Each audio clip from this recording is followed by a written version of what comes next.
Hey guys, welcome to the channel. Join us today as we travel across the country from Salina, Texas, ironically, to Salina, Ohio, to meet up with Aaron Klosterman with AJK Offroad. He's offered to give us a private tour of AJK's facility and share with us how they design, manufacture, and deliver some of the highest quality parts in the industry. So I'm Corey with Rugged Terrain, and today Aaron Klosterman with AJK Offroad was nice enough to let us come and check out his facility and share with you guys where the parts that he manufactures and we sell to you actually come from and how they're produced. So Aaron, I really appreciate you letting me come and see us today, and would like to see kind of where the process starts and where you take it all the way down the line through the packaging and shipping out to the customer. Through the whole process? Yeah. All right. Yeah. So, I mean, American-made company, we make everything in-house. We start with a raw material right over here, a couple different sizes of material. Our main material that we cut is 10 gauge. And we do a lot of aluminum and more aluminum and then just some odd and end stuff. But main thing is our 10 gauge. That's what all of our pack out mounts and a lot of our expedition stuff are made from, is 10 gauge. Comes from raw material, comes in off the truck, comes here, and then it comes in on the laser. As it's on the laser, it is being cut. This is a fiber laser, so it uses the electric plus nitrogen to cut through our material. Fiber lasers are the new thing, if you want to say. They've been around for quite a while, but they're still newer. And this fiber laser we've had for probably 6-8 months now, not exactly sure. It's been doing real good for us. As you can see here, we have, this would be a pack out mount for a razor. So all these little pieces get knocked out and you can see the pack out cut. This would be a part right off of the laser, and it would get cleaned up a little bit before it would go over to our press brake. We have all different kinds of parts. This is 10 gauge here. This would be like a expedition exhaust cover. This is made out of 16 gauge, a little thinner material.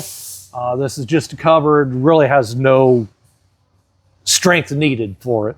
So just make it out of thinner stuff. So when you say gauge, what is that referring to?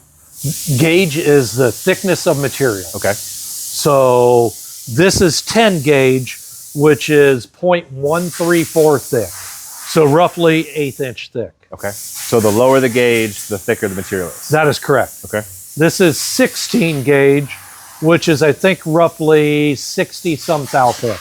Okay. 0.06. And how do you decide what gauge to use for each material or each product? So 10 gauge we need to use for pack outs, because if you look on a pack out mount, they have to fit into a certain spot. So that is the thickness that is needed for the pack out mount. So that's how those were designed. And yes. That's why you chose that metal for that. Yes. Okay. And then thinner stuff, 16 gauge is just a good all-round thickness for products that really don't have much strength. Okay. So not a load-bearing surface. Not a load-bearing anything. Okay.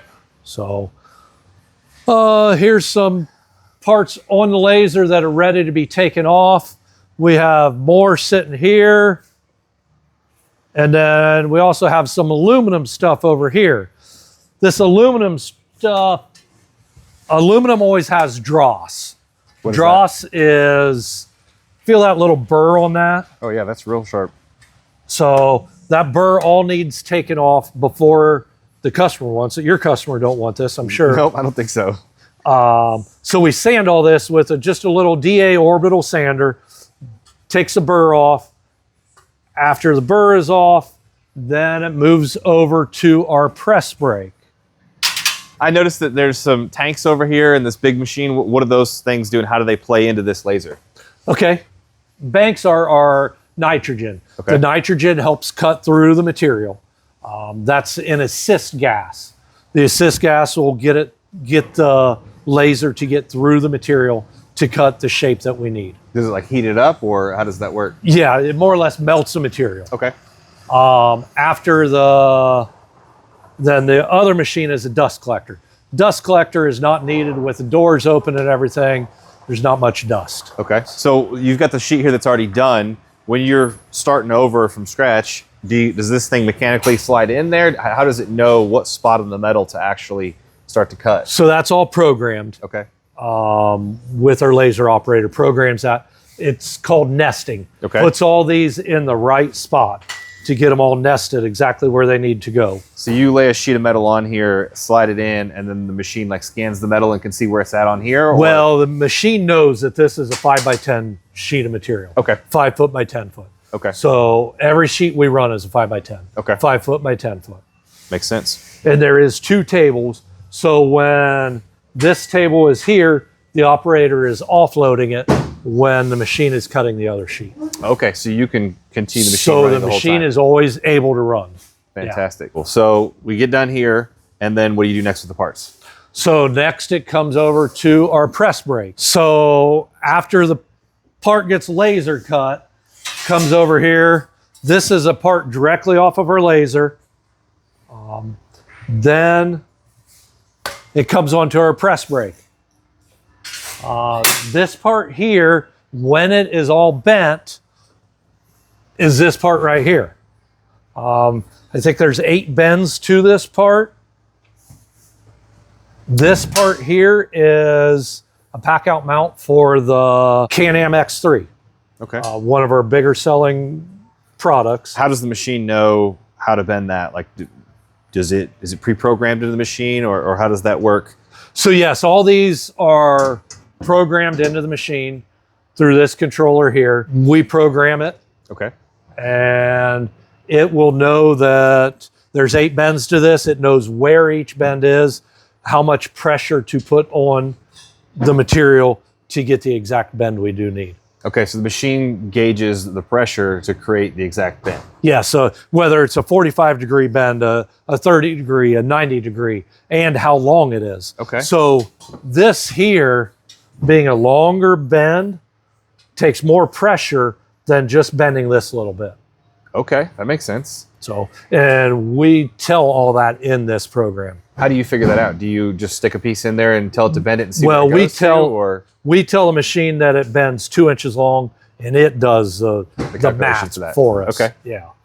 Very So cool. we tell them that this bend is X amount long, and it needs to be a 45-degree bend. It will know how much pressure to give it. Can you show us how you bend one of those? Yeah, let's get Joe over here, and Joe will show us how to do that. Fantastic. All right. Thanks, man. So we found Joe, and Joe's going to bend us one of our pack out mounts for us to show how the process works.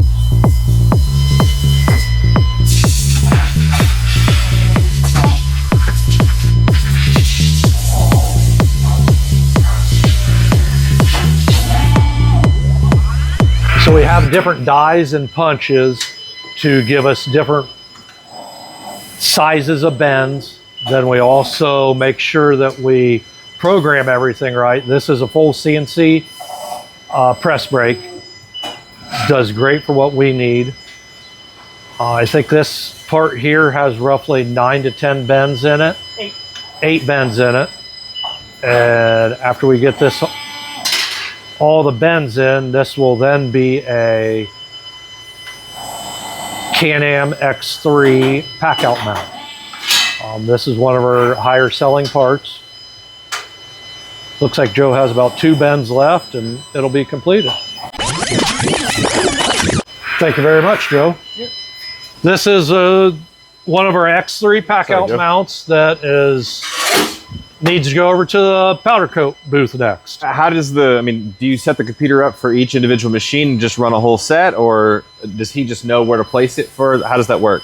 This program is designed specific for this part. Okay. So every single one of our parts has a different program in the press brake. Okay. So we can move these dies over to here or add dies for different parts. Okay. So some parts are real small, like this little part here is real small. So we don't need this big of die for this part. Okay. So we will change the program to have just this little dies for this part. Okay. And this is one of our customers. We do also do a lot of rebranding or branding for other customers. And this is another customer's part that I'm not going to show you his name. Sorry. No.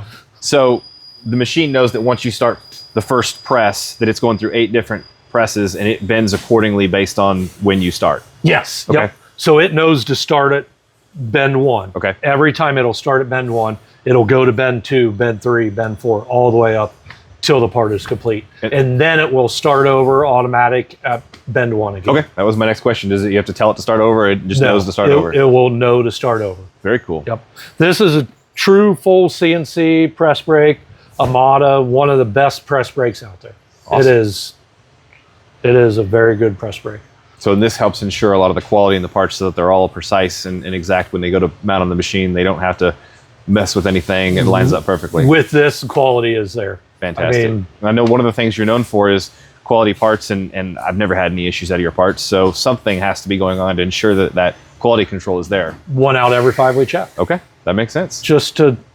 We'd probably go overboard on that, but like you said, our quality's there. I think that speaks for itself. We're not going to get lazy on that. That is something we will not do. So when you start a run like this, how long does it take you to start like the stack of pack out mounts to complete the whole thing and move on to the next run? We could easily do 150 if we had a dedicated person just sitting here nonstop doing it. Like any other small business owner, we all have to bounce around and wear multiple hats, so I get that. Joe wears many hats. He's a great employee.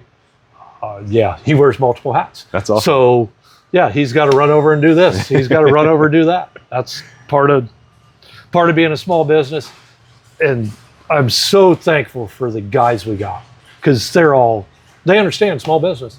We got to do things that's maybe not your favorite, but they take their own trash out.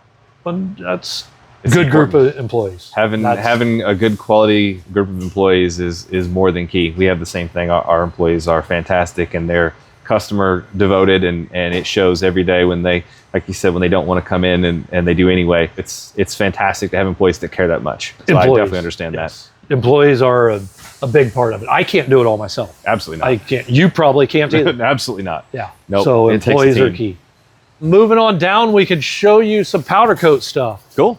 All right, over in the powder coat area here, after the parts get done on the press brake, they come over here. Every single part that comes through our facility runs through a sandblaster. Sandblast and powder coat kind of go hand in hand. Yep. If they're not sandblasted, there's possibility the powder coat won't stick. So we sandblast everything, just a light sandblast to make sure that powder coat, it gives it pores, gives the material pores to stick to. So everything gets sandblasted. After it's sandblasted, runs in here. Josh looks like he just got done making a mess with orange. How long does it take to sandblast one piece? Is it a quick process? Is it long? A part that size, maybe 2-3 minutes. Okay. So there's some attention to detail involved in that. Yes, every surface will get hit. Okay. Every surface. We really make sure we hit like the corners, the spots that would chip the easiest. Okay. We make sure that all the corners, all the edges get hit good. And do they have a process that they start in one spot and move to another, or is it just kind of their experience to know what they're doing? Operator. Okay. Josh will probably do it one way. Scott may do it a different way. Okay. And actually, with 2 people running sandblaster, they're checking each other. Okay. So that's kind of the quality control in the sandblasting area to make sure everything does get hit. As the parts get sandblasted, they go in our spray booth, which is a mess right now. Josh has just got done. He had a busy day. So they get hung up in there. So they get hung on them rack, on that bar. Then he shoots them with a powder, with the gun that's in his hand. So when you say he shoots them, is it like spray paint or how does that work? It is like baby powder. Okay. It is very fine. So it is like baby powder. Oh, it is. It's really fine. Yeah. So, and now I'm orange. What causes that to stick to the metal? There is a negative and positive charge in that. Okay. So you see that green wire running there? That charges the part, and the powder comes out charged also. So when the two meet, it sticks. Okay. So almost like a magnet? Similar to a magnet. Okay. Yeah. A magnet would be a good observation. Yeah. After the parts get powdered, the powder is still loose and able to fall off if you would bump it or rub it or something. Okay. So he very carefully takes parts from there onto a rack. We have one rack in there right now with, what do you got on that rack, Josh? Orange pieces. Oh, okay. He's got some Honda Talon stuff in there right now. We can open it up. It is going to be very hot. If you want to take a quick look in here, we're only going to open it for a second or two. So just a couple orange pieces in there. This oven's right at 400 degrees. Them parts will be in there anywhere from 15 to 30 minutes, depending on the part. Parts come out after they're done baked, and then they sit here to cool down. These parts are cool, and these parts then are ready to be boxed. Very cool. So, and our quality control on like these parts, we do what we call it's like a tape peel is what I think it's called. What we do is we find a part, right here is actually a scrap part. I could probably show you on that.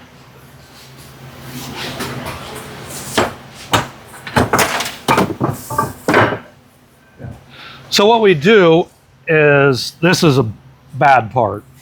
So we, with our knife, cut a bunch of little lines in this, about 1/4 inch squares. Okay. And then you try, see if you can peel that, chip that square out. Okay. If you can't, it's a good part. All of like, when we do medical equipment, stuff like that, this is what they want us to do. Okay. That is the true test, I guess. And we've tried it many times on this. How many parts do you do that with? Or if you... So we very seldom do it on an actual part, just because then the part is junk. Right, that's what I was wondering. But very regularly, we will just powder coat a scrap part. Okay. To test a scrap part. Okay. If it tests good, then we know we're good. Okay. We also have a mill thickness gauge to know how thick the material, the powder coat is every time. Okay. In between 2 and 4 microns. And Josh is another good employee. He knows how thick to put it on. Very cool. I mean, it's right there. Is there settings on the gun that control that, or is it just personal experience? This is a gauge. It's a little gauge. So this little gauge here just tells you how thick the material is. Okay. Yeah.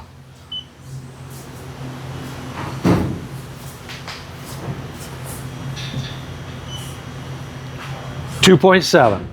So you're right in between the 2 and 4. Well, that was 2.6. So you're right in between the 2 and 4. Okay. We got perfect amount on there. So Is that just experience that they learn how thick to put it on? Is it, how does he know how thick to make it?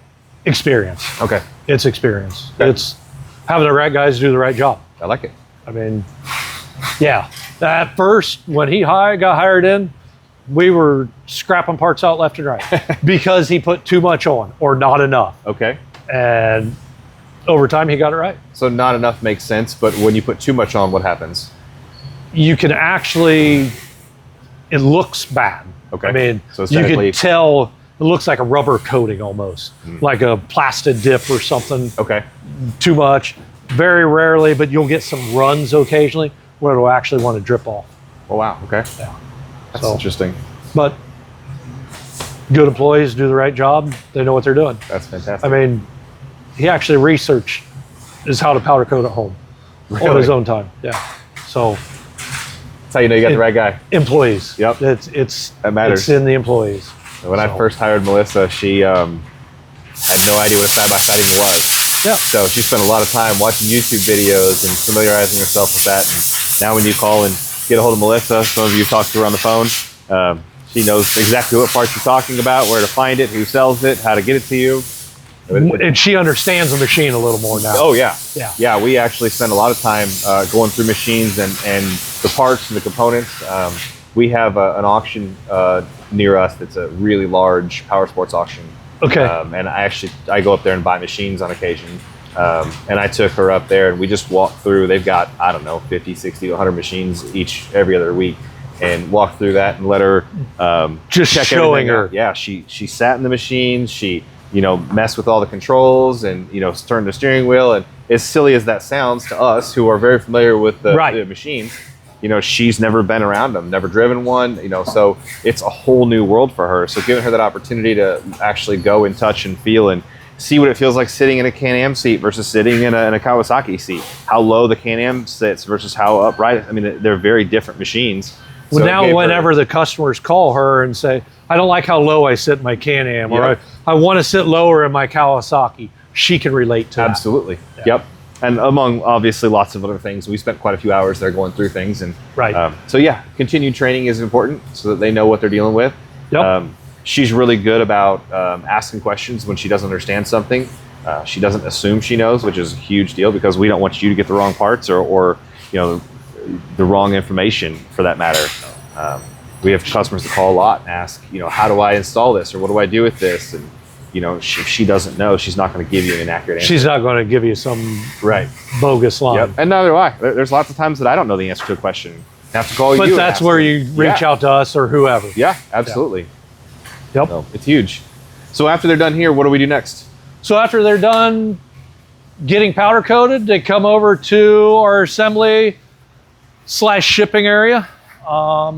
Scott does a lot of our boxing for us. They'll be sitting here and Scott will spend a lot of his day just boxing product. As you can see, a lot of these boxes are all completely full of parts. And so it looks like they're stacked on top of the box. They're going to go in here. How do they go from the powder coat rack over here to there? Is that something Scott does, or do you have somebody else do that? Scott or Josh will do that, and occasionally Casey will too. Okay. So whoever's kind of the freest at the moment will do that. Makes sense. How long does it take him to go through a pallet like this? Depends on the part. Okay. 100% part specific. Who knew? He's already done a whole stack of a different part earlier today. Okay. So now he's on to the next stack of, these are our universal mounts. Okay. Tomorrow, and he actually did a couple bumpers today also. Okay. Assembled and pop riveted bumpers, installed lights on some bumpers. So he does some assembly too, not just packaging. Yes, yep. We shipped, I don't know, 3 or 4 bumpers out today. Okay. A couple bumpers, I'm not sure. So he puts the lights in, pop rivets, hex tread plates, all that onto So those are all made to order when the customer places the color hex plates they want or the lights they want or don't want. Yes. They build those all to order. Yes, Okay. because we can't have 5 of a bumper with this hex plate color on, and then we never sell it. Makes sense. So we have the bumpers sitting on the shelf, actually, powder coated, ready to go. We got the hex pieces and all the lights powder coated, ready to go. When the order comes in, Scott will put the right color, hex parts, lights, whatever, on, and we'll get it shipped. Normally 1 to 2 days, depending on how busy we are, how busy Scott is. It's pretty quick turnaround time. We try. After the parts get boxed, so they go sit on our shelf until an order comes in for them. Okay. We try very hard to have everything in stock. If it's not in stock, they'll just go elsewhere. Yep. We're not the only company. Nope. So we appreciate every order we get. We want to make sure it's on time. That's awesome. So after it gets shipped or gets boxed, Casey will ship it. So she goes and picks it from the shelf and brings it over here and packages it? Puts it in whatever size box. Okay. Yep. So she picks all the small items that are standing behind of us and then he boxes all the big items and puts those on the shelf. Yes. Okay. Yep. Anything from cage bungs to vent covers to chainsaw mounts to whoever what. I mean, there's a lot of little pieces and parts, radius rods, all go through her hands. That's awesome. So back to the employees. I'm telling you. Sounds like you have an amazing team, and that makes life much easier. It gives me the freedom to be able to grow the business. That's important. Yeah. It takes that creative side to keep creating new parts, and it takes these guys to work hard at making sure the things that are already set up go well, so that you can not focus on day-to-day problems and they can keep things going smoothly. Right. Yes. Yes, it works very well. And I like my vacation, don't I, Casey? I do. Where do you like to vacation? Just all depends. We do a lot of camping. Okay. We have a camper and we just travel. Okay. I mean, we'll go up to Silver Lake Sand Dunes a couple times a year. We'll go down to Wildcat once or twice at a little off-road park. Go there, then just go sit at a campground, do a bunch of hiking. We'll go to Gatlinburg a couple times a year. Just get out and enjoy life. It's important. So, it helps refresh your brain a little bit and bring you back a little rejuvenated, so you can come back and keep creating. bring the kids and wife and just relax, enjoy life with them. That's awesome. That's what this is all about. Yeah. I mean, you create parts for people to go create memories with their kids. So I want to create them with for my sure. kids too. Absolutely. Yes. It works both ways. Yep. It works both ways. Yep. That's something that we hold very valuable to us as well. We spend a lot of time traveling. Try to always include the kids. Cadence is our cameraman today, my daughter. So she's behind us. You can't see her, but she's back there grinning. She's smiling. Yep. So we try to make memories with her, whether it be at businesses or just out having fun. Yeah. I thoroughly enjoy what we do.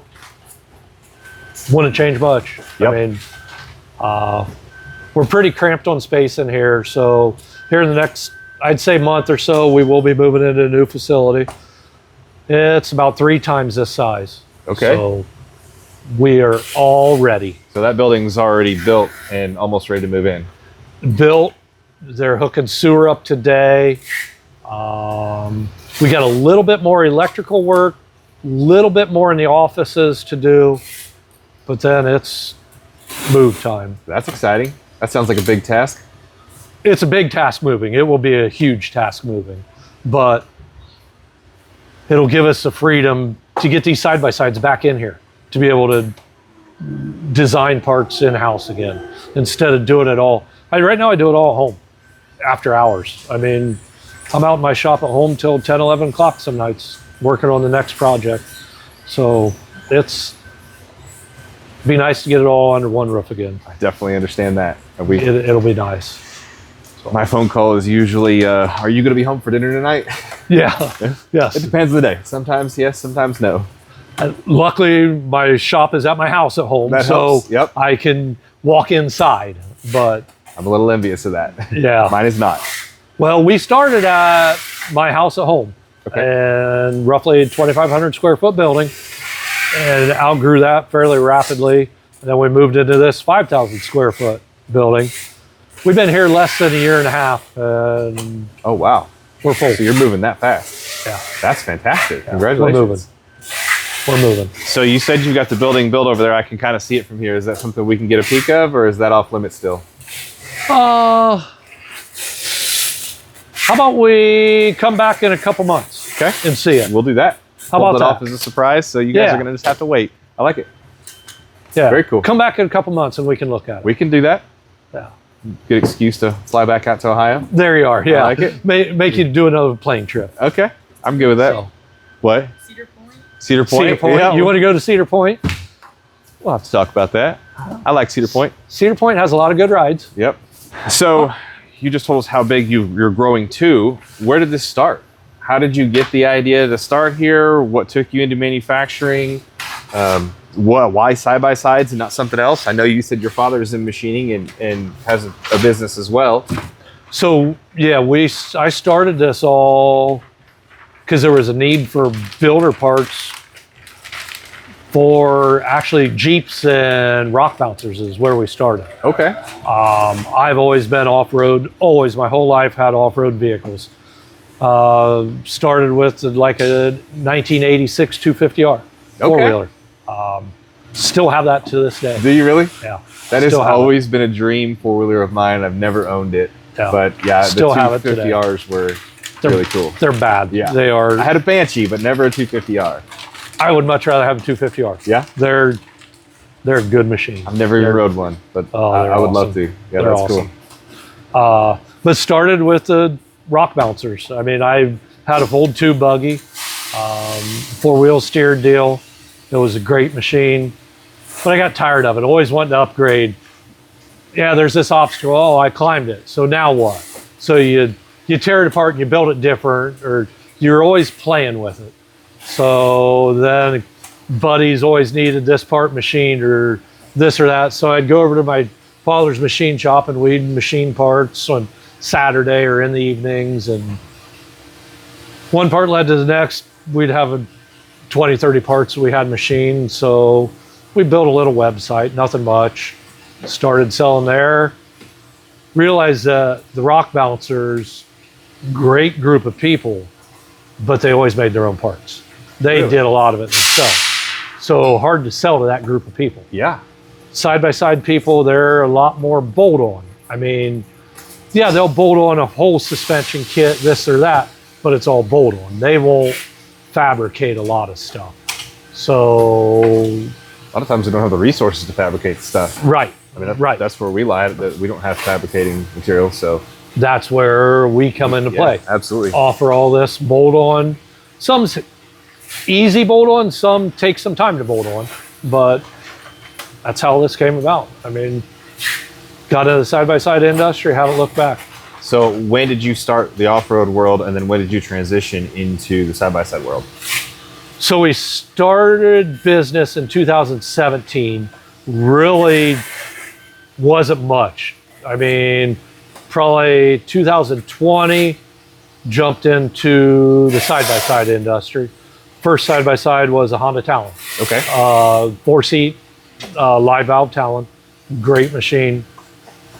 Started building lower doors and tailgates and different things for that.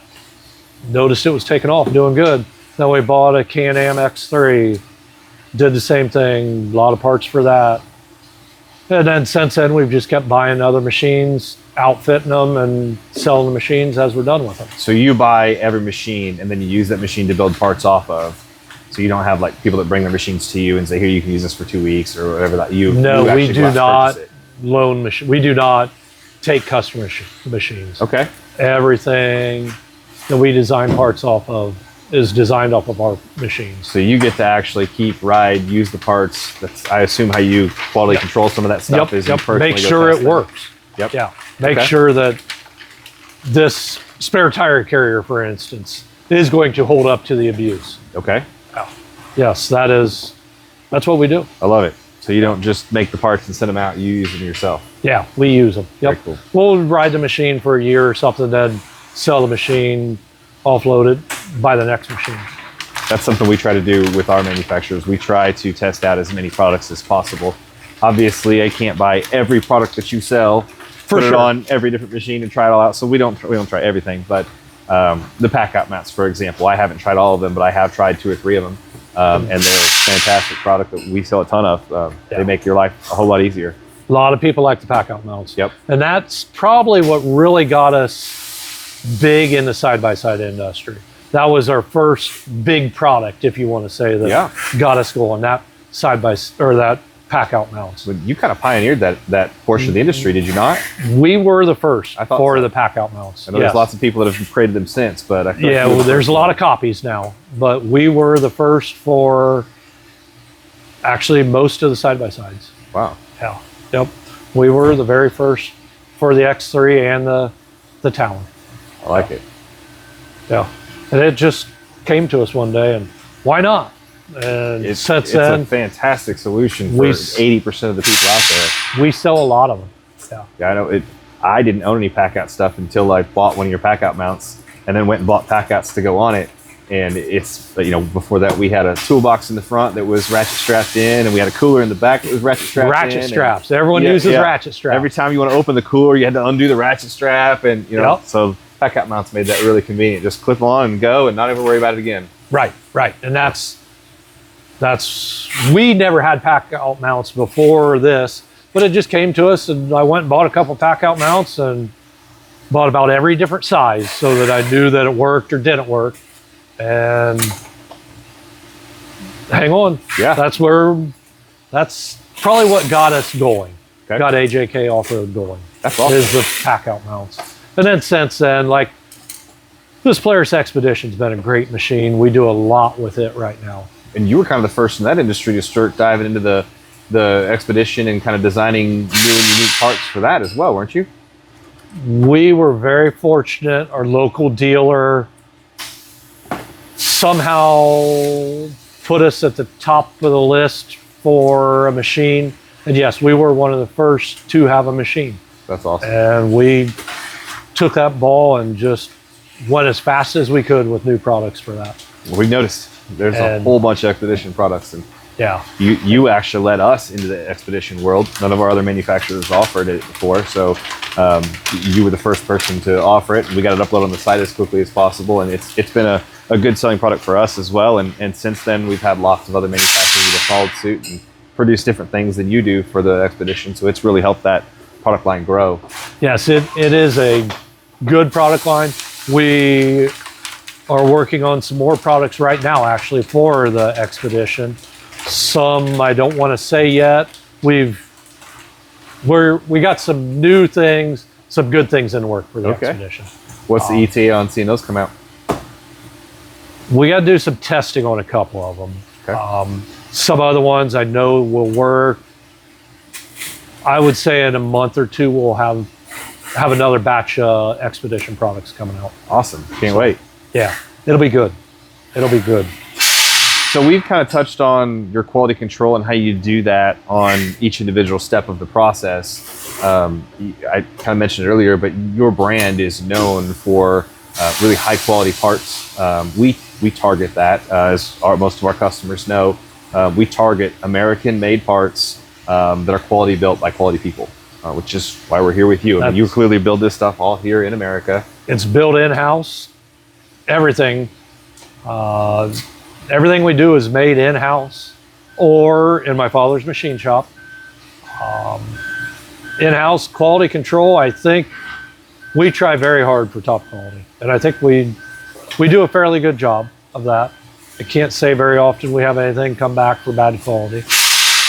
That's our experience with most of your parts. We don't have a lot of returns or complaints, which is fantastic. It makes my job easier. It makes our customers happier, and ultimately that's the goal. We're here to solve problems for our customers. Right. That's why they come to us. They have an issue, something that's inconvenient for them that they want to improve, and I think you do a really good job of innovating that and trying to find the best solution to make their life as easy as possible, or their experience riding their machine as enjoyable as possible. Right. Yes. Yep. And yeah, everything is made in-house, which ensures our quality is there more than people that farm it out, whether it be in the US or overseas. I know a lot of this market's going overseas. It is. Which is why we like to support the guys that aren't. Yeah. There's some big names that are making a lot of products overseas. And yep. It's hard for us to stay competitive price-wise with them, but we try our best to. Sometimes it works, sometimes it doesn't. I don't know that that's as important to most of our customers. I mean, everybody certainly is concerned with price and it needs to be reasonable, but at the same time, I think most of our customers and most of our viewers are more concerned about the quality and the longevity of the parts. And I would venture to say, and you guys can comment below and tell us if I'm wrong, but I would imagine to say that most of them care that they're made in America and that they are supplying jobs to these guys. You know, Scott over here that's cutting paper behind of us and boxing up boxes, you know, he has a job because you chose to build your products here. In the U.S. In the U.S. Yeah. Yep. So he has, I assume, a family that he's supporting, and I'm sure your other guys here too. And that allows you to not only grow your business, but help enable and grow your local community as well. For sure. Yes. Yeah. Yep. That's something that's really important to us and why we focus on companies like you. Yeah. Well, we appreciate it too. It's nice having good vendors that are sell our product. We don't hear any griping or complaining from you guys, which is good. So what does the future hold? Where are you headed next? Obviously, we're headed to a new building, but where are we headed as far as parts? I don't have the answers. Okay, fair enough. The future for us, well, of course, move into the new building. That's very short term. That's coming shortly. Future, probably, we probably need to get a little better at our laser cutting, get more efficient. Okay. We need to get more efficient at some of our procedures, get a little more efficient, and then I think we're probably going to get into tube bending. That Okay. will be a big step for us. It's a fairly big undertaking. Get a tube bender, and I'd really like to hire a full-time design person. Okay. Get him, then we can really start pumping out some good products. Okay. So are you looking at like bumpers or roll cages, or what is that? We probably will never do roll cages. Okay. Never. But I would like to do bumpers and like rock sliders. Okay. That would be two big things for us. We would love to see those. Yeah. But we need to get the tube bender and probably a design guy to help with that process. Okay. That's exciting. Yeah, it would be. What are, I know you said the pack out mounts are kind of the big product that kind of made your name. What are some of your most popular selling products today? Like we spoke earlier, probably the pack out mounts, and then this Expedition line. Okay. This Expedition line has done really well for us. Probably the whole line of Expedition products.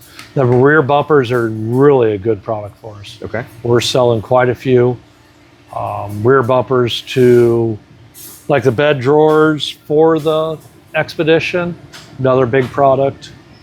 And then we do well with like our radius rods. All of our radius rods are another very good product. And then for like the cage builders, we do a lot of cage bungs for the fabrication guys. Yep. That build the roll cages. We sell a lot of cage bungs too. We see a lot of those sell. Yeah. So that would probably be our biggest sellers. Good products, all made here too. All made right here in the US. That's awesome. So we love it. I really appreciate you let us come in here. I know that that's not something you let everybody do. No, that's probably the first, actually. Yeah, it means a lot that you allowed us to come in and kind of see your shop and let the viewers see. I mean, everybody sees the packages, the pictures online, but I'm personally interested in where they come from, and I imagine a lot of our viewers are as well. So appreciate the opportunity to do that. Yeah. We appreciate every customer we do have, and we appreciate all the vendors that sell our parts. I mean, if it wasn't for you guys, we wouldn't be where we are because of you guys. Likewise, I mean, it takes the support from you as well. Yeah. So, all right. Well, thank you so much. I really appreciate it. Thank you, Corey. Thank you, Rugged Terrain.